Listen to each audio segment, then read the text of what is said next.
chaos erupts. Anti-Chinese riots explode across Indonesia. Seeing his opportunity, the bully gathers his crew and corners the teacher, who's of Chinese descent, trapping him inside the school. They plan to kill him right then and there.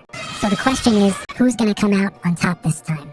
This movie is based on the very real and devastating riots that happened in Indonesia in 1998, where the main targets were Chinese people and people of Chinese descent. Okay, fast forward to 2009. We're in a school somewhere in Indonesia. A student named Edwin is drawing in his notebook. This rich kid, Panka, wants to get a love letter to Edwin's sister. Just then, she walks by, and it's pretty clear she's got a thing for Panka, too. They're all chatting and having a good time when suddenly, the school bell rings. But something's off.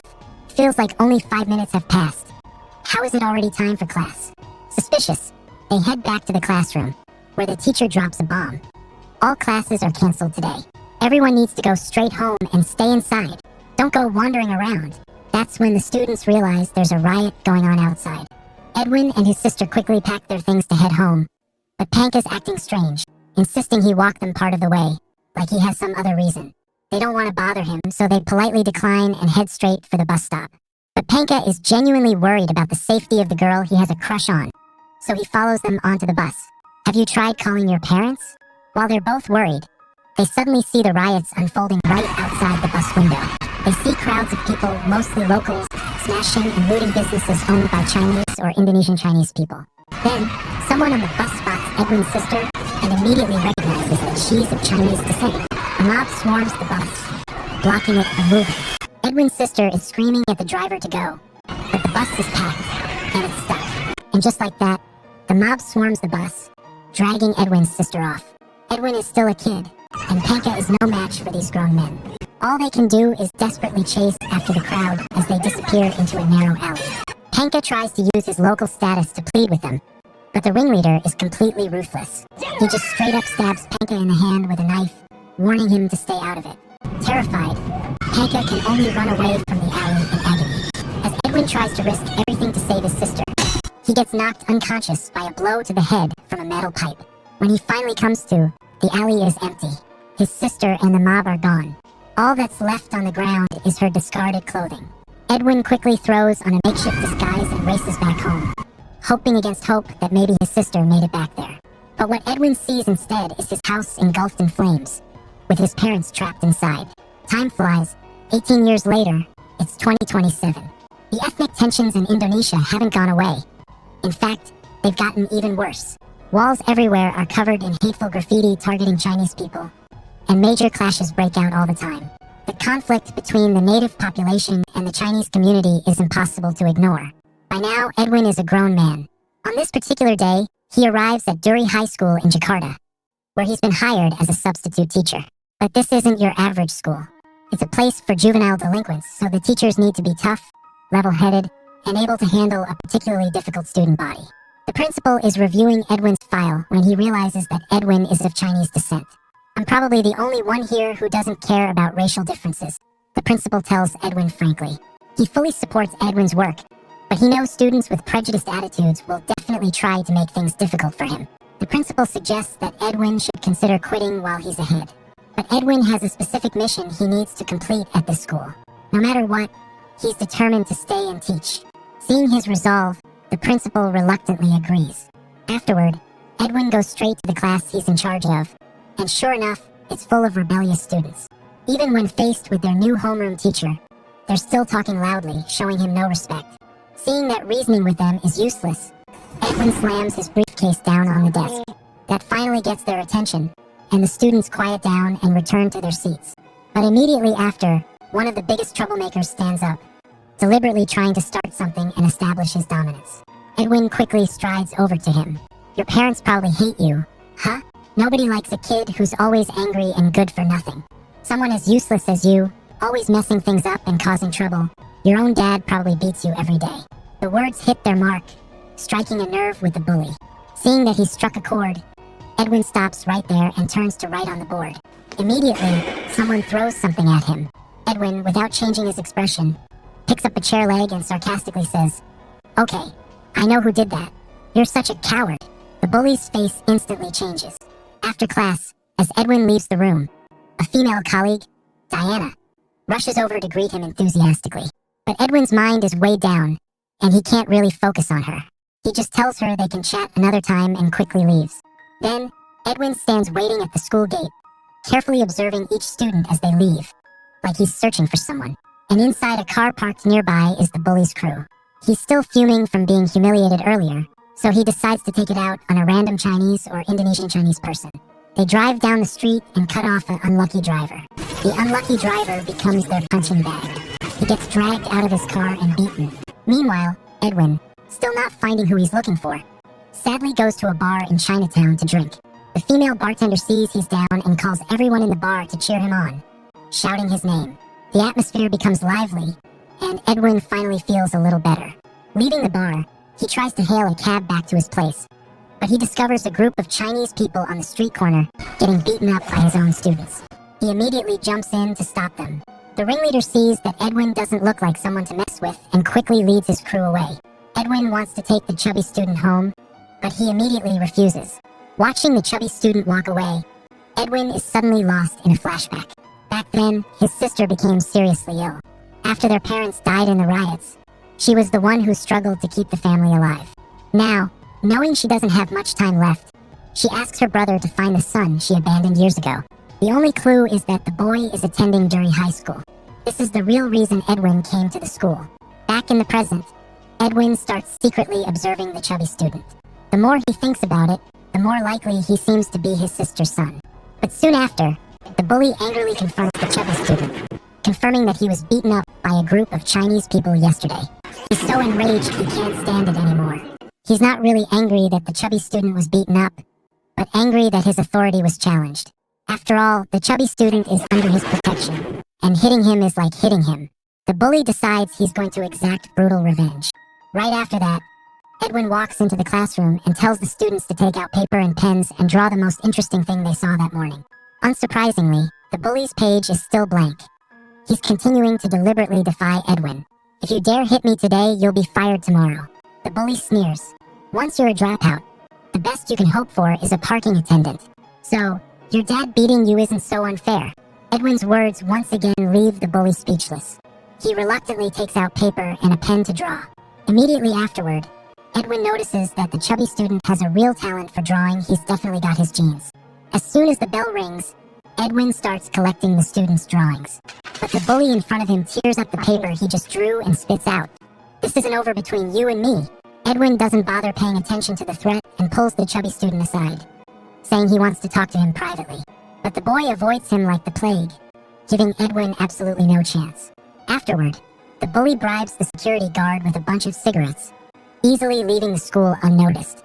Then, he uses the same trick he used to corner the chubby student to kidnap one of the Indonesian Chinese students. He takes the student to an abandoned building, where the whole gang beats him up and locks him in a dilapidated room. At the same time, Edwin is sitting in the school library reading a book. Diana doesn't seem to care about his earlier polite rejection. She enthusiastically sits down next to Edwin and strikes up a conversation. But this time, Edwin doesn't reject Diana's enthusiasm. On the contrary, he actively talks to her. Diana even suggests that they go to the bar in Chinatown together. Edwin agrees to everything. So the two of them go to the bar, but the female bartender, seeing Edwin bring Diana in, immediately looks unhappy. It's clear she has a thing for Edwin. Edwin notices the situation and turns to Diana, saying that he has no romantic intentions towards her. Diana's smile falters slightly, but she immediately pretends to be relaxed and shrugs, not pursuing the topic any further. Then, Diana asks him why he came to teach at such a dangerous school. Edwin just says he's looking for someone, but refuses to reveal anything else. Just then, an emergency news bulletin starts broadcasting. A new wave of riots has broken out, and this time the scale is enormous. The tragedy of 18 years ago could very well be repeated. Everyone in the bar falls silent, but some optimists are deluding themselves, thinking that the riot zone is still far away from them. They choose to continue using music to lull themselves to sleep. Leaving the bar, Edwin offers to take Diana home first. But Diana says, "You're a Chinese Indonesian. You're in more danger than I am." Since Diana put it that way, Edwin has to agree. The two head back to their respective homes. But soon after, a masked man with a knife tries to assassinate Edwin. Luckily, Edwin is skilled in self-defense. He not only blocks the sneak attack, but also snatches the knife and kicks the guy's thigh. The accomplice, who is secretly watching nearby, sees that things aren't going well and hurriedly drives over to pick him up. The assassination plan fails completely. The next day, when Diana learns that Edwin is going to tell the principal the truth, her first reaction is to advise him to think again. Because once he reports it to the principal, he'll be forced to expel the bully, and the conflict will only escalate. But Edwin remains firm in his decision. He can't accept that this kind of student continues to exist in the school. Sure enough, the principal immediately calls the bully in for a confrontation. After confirming the facts, he announces his expulsion. But after he leaves, the principal says, "Edwin, you're twice the age of these kids. You should have been able to handle this better, but you chose the most confrontational approach. I've never expelled a student before, because being expelled means you've abandoned them. You've only been here a few days, and you've already made me do something I hate." The principal's words leave Edwin speechless. He can't argue. When Edwin returns to the classroom, the bully's gang members angrily skip class right in front of him. After class, Edwin calls the chubby student over and says that he'll be decorating the classroom for National Day tomorrow, Saturday, and hopes he can come to help. The boy hesitates after hearing this, but finally nods. Little do they know, a crisis is secretly approaching. The next day, Edwin and Diana arrive at school early to decorate the classroom. Then, the chubby student also leads his friends to help. As the four are happily decorating the classroom, the bully's gang is preparing to cause trouble. They stop their car in front of the school gate, as if waiting for something. Sure enough, soon after, the school security guards saw the emergency news that anti-Chinese riots had broken out in the area. Worried about the safety of their families, they hurriedly left the school. The radio also broadcasts an emergency bulletin. Riots are escalating on the streets. Due to the limited number of police in the area, the government advises everyone to stay indoors and limit going out. This is exactly what the bully's gang wants. They immediately get out of the car and open the trunk, which is filled with all kinds of weapons. The gang enthusiastically grabs weapons, preparing to vent all their anger on the bully. At this moment, the chubby student runs to the security guard's office to borrow scissors, but he sees the news about the riots and discovers that the bully is leading people carrying knives towards them. Terrified, he hurriedly runs back to report the news. They immediately run towards the emergency exit, but it's locked shut. The key is in the security guard's office. The group has to go back in the direction of the security guard's office, but unfortunately, the main gate has already been locked by the gang. Their only option is to find the emergency exit key, but before they can find it, the gang catches up. Luckily, they manage to escape into a classroom, avoiding getting beaten on the spot. But the problem is that there's no cell service in the classroom, which means they can't call for help. Seeing that everyone is being implicated because of him, Edwin wants to take responsibility himself. But as soon as he tries to open the door, Diana stops him. The gang is carrying so many weapons. It's clear they want to eliminate everyone inside. But Edwin still thinks that they're just students. They wouldn't dare commit murder. But the chubby student tells him that the bully has already killed someone. The student who went missing earlier in the school was killed by him. He was drunk at the time and sent a video of the murder to the chubby student to brag. The chubby student was afraid of being killed, too, so he didn't dare report it to the police. Just then, the bully's shout suddenly echoes from outside. He says that if they just hand Edwin over to him, the others can leave alive. Don't believe his lies. They won't let us live, because we're all witnesses. Just as Edwin is panicking, he suddenly notices a back door in the classroom. But the lock on the back door is also sealed shut. The glimmer of hope for survival is immediately extinguished. Outside, Langa's father, the chubby student's best friend, sees that the riot has been going on for a long time, and his son still hasn't come home. He can't reach him by phone, so he goes to the school.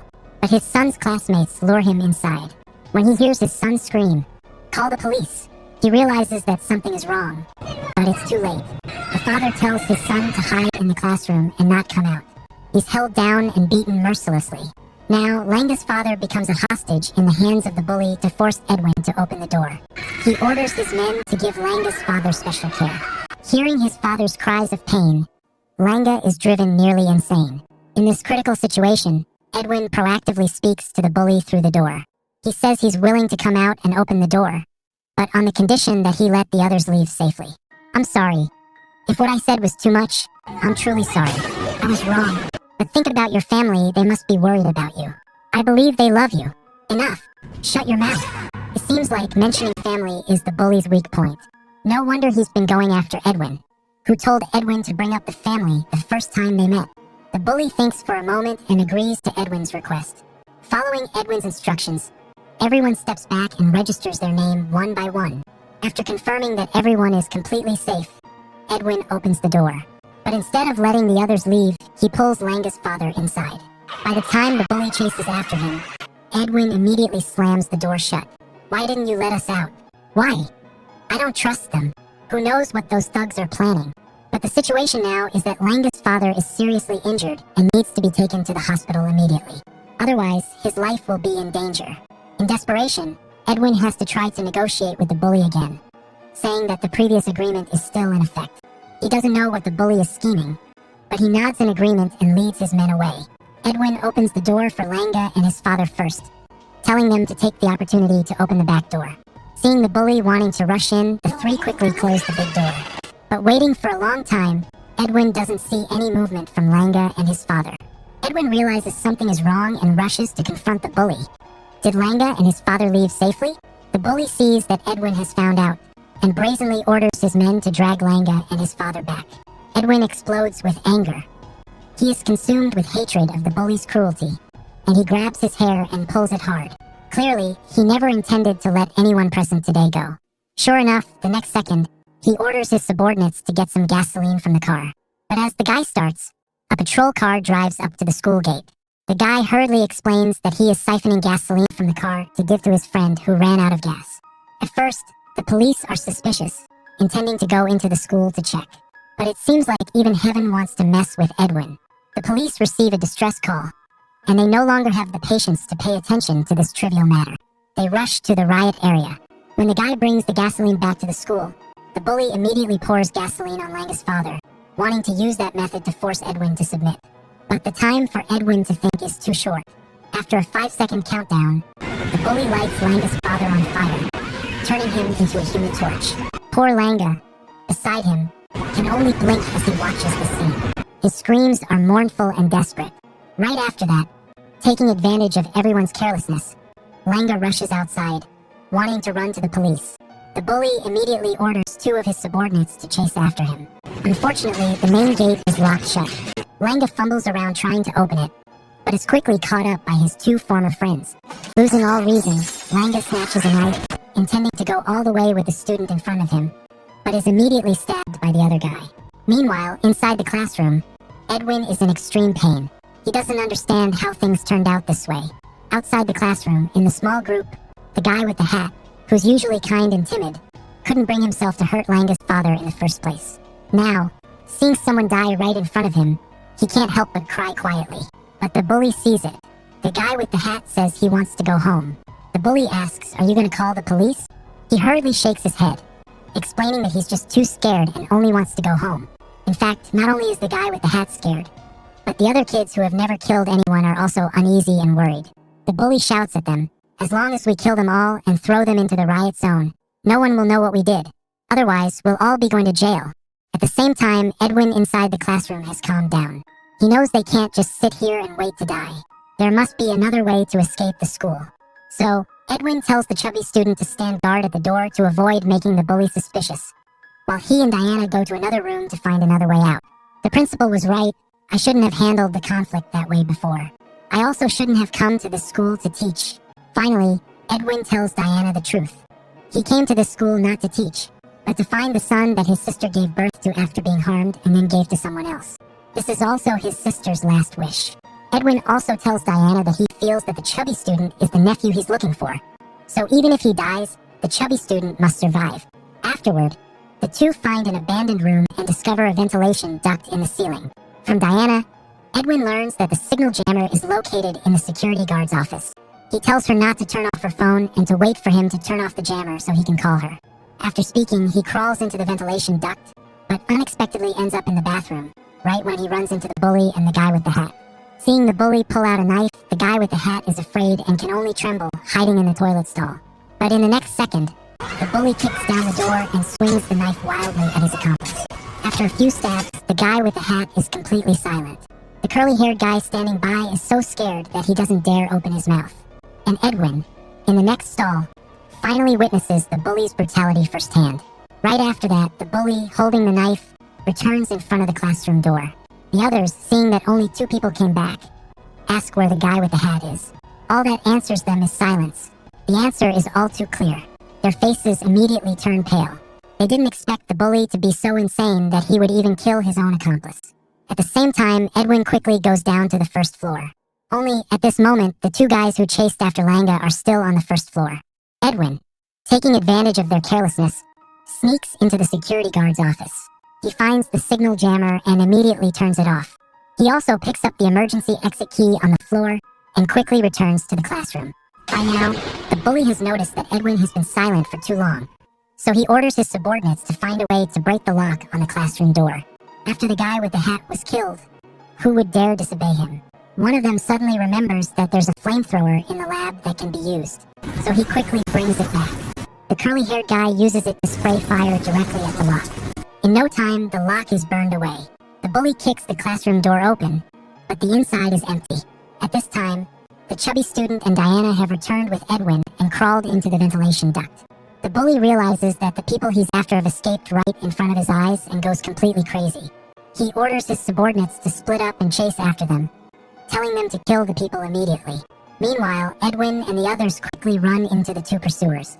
To avoid being discovered, the 3 are forced to hide in the lab temporarily. Unfortunately, the 2 guys also enter the lab. The 3 hold their breath, hiding under the table, but the 2 guys start arguing as soon as they come in. One thinks that the bully shouldn't have killed the guy with the hat. After all, he was one of them. The other thinks that the guy with the hat was timid anyway, and it's good that he's dead and out of the way. The 2 sides argue more fiercely, even coming close to fighting. Taking advantage of the noise to cover himself, Edwin quickly gives the key to Diana, signaling her and the chubby student to run towards the emergency exit, while he stays behind to lure the enemies and buy them time to escape. Edwin picks up a model bone and deliberately makes noise to lure the 2 guys. Soon, the 3 face each other directly. Edwin even tries to persuade them to turn back, but who would listen? The 2 even grab weapons and charge directly at him. Edwin raises the bone to block the attack. Although he is forced to fight 1 against 2, thanks to his agility, he is not at a disadvantage. As a result, the 2 students decide to really try to kill him. In a desperate situation, Edwin has no choice but to risk his life to counterattack. The bone in his hand slams hard into one guy's stomach, and blood immediately soaks his clothes red. The other guy, seeing this, becomes enraged and rushes forward, swinging his weapon wildly. After only a few moves, Edwin has his neck pinned. In a critical moment, he grabs a spray can and sprays it directly into the other guy's eyes. He cries out in pain and releases his grip. Edwin seizes the opportunity to escape the hold, picks up the other guy's weapon, and runs straight towards the emergency exit without looking back. Not long after, the bully discovers that Edwin has injured 2 of his subordinates. In a fit of rage, he swears to take Edwin's life in revenge. Back with Edwin, he's running up the stairs when he hears a sound from above, so he quickly hides between the landings. Sure enough, the 2 guys don't notice him. Afterward, Edwin continues climbing, but unexpectedly runs into the curly-haired guy who's looking for him. Edwin doesn't want to hurt any more students, so he proactively drops his weapon. But the other guy still charges at him. Edwin immediately crouches down and flips him over, nearly causing him to fall down the stairs. Edwin holds onto the curly-haired guy, demanding that he drop his weapon, but he continues to resist. Edwin is forced to let go, and the curly-haired guy falls straight down to the first floor and goes to meet his ancestors. In a flash, on the other side, Diana feels that the time is right, and proactively tells the chubby student that Edwin is his uncle. Hearing this, the chubby student scratches his head and adamantly insists that he definitely cannot be Edwin's nephew. Because his mother is in Malaysia, his father is also Malaysian, and he has a twin brother who has been lost for a long time. So he is definitely not Edwin's nephew. Diana is immediately confused, but this is not the time to figure it out, so the 2 take the opportunity to run out the emergency exit and escape. At the same time, Edwin once again faces the bully, but he doesn't want to kill anymore. He tries to persuade him not to continue making mistakes, but he doesn't bother listening and charges at Edwin with a knife. The 2 immediately engage in a fierce battle. It has to be said, the bully is a real daredevil, making moves that are all about taking lives. Edwin can only continuously defend, and is then thrown into the bathroom. But when he had just recovered, the bully immediately started a second round of attacks. This time, Edwin can't defend very well and takes several direct hits, being dragged and thrown around. Right after that, he picks up a large knife and swings it down at Edwin. But this time, Edwin is struck with anger and doesn't bother holding back anymore. He also starts attacking him ruthlessly and finally pins him to the ground. Just then, 3 of the bully's subordinates run over. The bully urgently cries for help. Think about your families. He's a murderer and you're not. You guys still have a future. Get going. Thinking of the bully's ruthlessness and heartlessness, the 3 subordinates hesitate for a moment and ultimately choose to leave. The bully, seeing this, completely loses it. He recklessly throws himself into the attack. This guy is rotten to the core, beyond help. Even if Edwin wants to save him, it's useless. In his head at this moment, there is only one thought, and that is to kill Edwin most brutally. When Edwin manages to react, he accidentally kills him. Edwin keeps saying sorry to him, but it's no use. There's no saving him. Right after that, the riotous crowd loses all reason, carrying weapons and swarming into the school. Taking advantage of the chaos, they crazily steal and vandalize. Edwin doesn't have time to think much, so he quickly puts on a disguise and heads out of the school. When the signal jammer really loses power, the phone that Edwin received from the chubby student gets its signal back. Finally, Edwin sees the video. It turns out that someone spread the news that the bully was Chinese, which is why the bully picked a fight with him. In the video, he admits that his mother was indeed Chinese, was harmed, and gave birth to him. From a young age, he has been wandering and living like garbage. After speaking, he swings the knife and kills the other guy.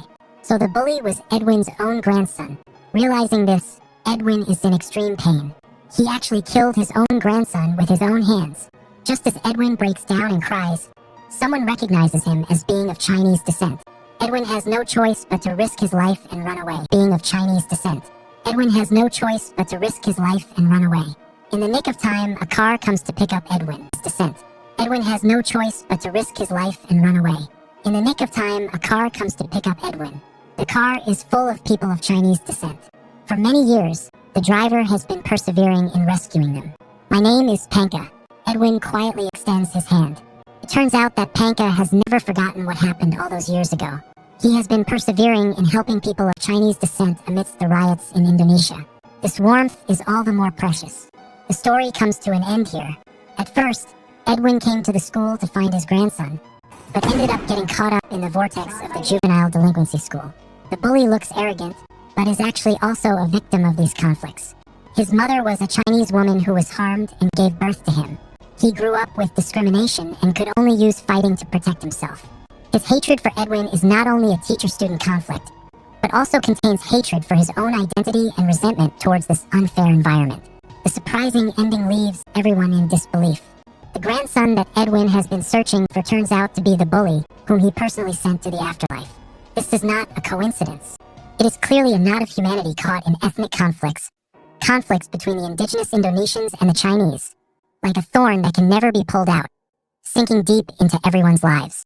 But the movie also shows us that hatred is something that only causes tragedy to repeat itself.